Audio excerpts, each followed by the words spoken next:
রুশ president Vladimir পুতিনের ভারত সফরকে ঘিরে আন্তর্জাতিক অঙ্গনে নতুন করে আলোচনার ঝড় উঠেছে। 2 দিনের এই সফরে তিনি ভারতের প্রধানমন্ত্রী নরেন্দ্র মোদীর সঙ্গে বৈঠকে বসবেন এবং দ্বিপাক্ষিক শীর্ষ সম্মেলনে অংশ নেবেন। ভারত ও রাশিয়ার সম্পর্ক বহু বছরের পুরনো এবং সময়ের পালাবদলেও এই সম্পর্ক মূল শক্তি হারায়নি। তবে এবারের সফরের গুরুত্ব অতীতের যে কোনো সময়ের তুলনায় বহু গুণ বেশি, কারণ পেছনে রয়েছে নানাবিধ হিসাব নিকাশ, তেল, প্রতিরক্ষা ও বহুমুখী ভূরাজনৈতিক বাস্তবতা, যা বিশ্ব রাজনীতিতে নতুন সমীকরণ বয়ে আনবে।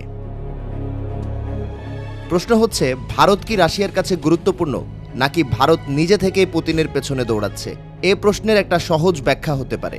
ভারত প্রায় 150 কোটি মানুষের বিশাল বাজার, 8% উপরে গতিশীল অর্থনৈতিক প্রবৃদ্ধি এবং বিশ্বের তৃতীয় বৃহত্তম তেল ভোক্তা দেশ হওয়ায় ভারত আন্তর্জাতিক অর্থনীতির অন্যতম কেন্দ্রবিন্দু।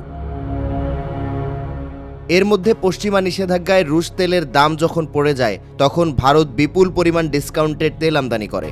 আগে ভারতের রুশ তেল আমদানি ছিল মাত্র 2.5%, যা বেড়ে 1 লাফে 35% পৌঁছায়। এতে ভারত যেমন লাভবান হয়েছে, ঠিক তেমনি যুক্তরাষ্ট্রে তৈরি হয়েছে অস্বস্তি।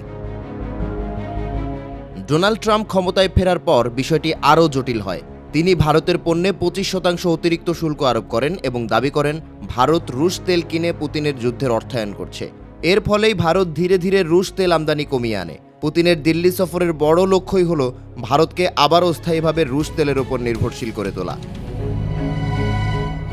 তেলের পাশাপাশি প্রতিরক্ষা সহযোগিতাও রাশিয়া ভারত সম্পর্কে গুরুত্বপূর্ণ ভূমিকা রাখে।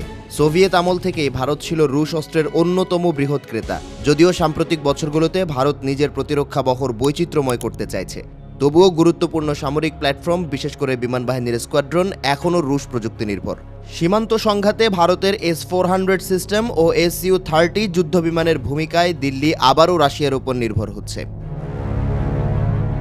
একই সঙ্গে ভারত রাশিয়ার কাছ থেকে S-500 এবং Su-57 পঞ্চম প্রজন্মের যুদ্ধবিমান কেনারও আগ্রহ দেখাচ্ছে, যে যুদ্ধবিমানটি পাকিস্তানের চীনে প্রস্তুতকৃত J-35 থেকেও বিশেষ গুরুত্বপূর্ণ, যার মাধ্যমে পুতিন চীনের পাশাপাশি ভারতের সঙ্গে ঘনিষ্ঠতা বজায় রেখে দেখাতে চাইছেন যে রাশিয়া কখনোই একঘরে নয়।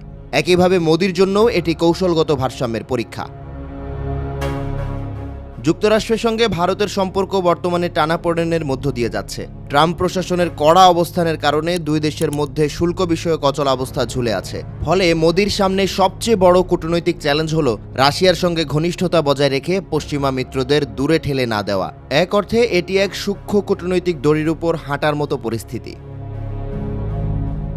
সব মিলিয়ে পুতিনের ভারত সফর শুধু দুই দেশের কূটনৈতিক সফর নয়, বরং বর্তমান বৈশ্বিক রাজনীতির এক জটিল সংযোগ বিন্দু। তেল, প্রতিরক্ষা, অর্থনীতি ও ভূরাজনীতির মাঝখানে দাঁড়িয়ে ভারত চেষ্টা করছে নিজের স্ট্র্যাটেজিক অটোনমি বজায় রাখতে, আর রাশিয়া খুঁজছে বড় বাজার, রাজনৈতিক সমর্থন ও আন্তর্জাতিক স্বীকৃতির নতুন ভিত্তি।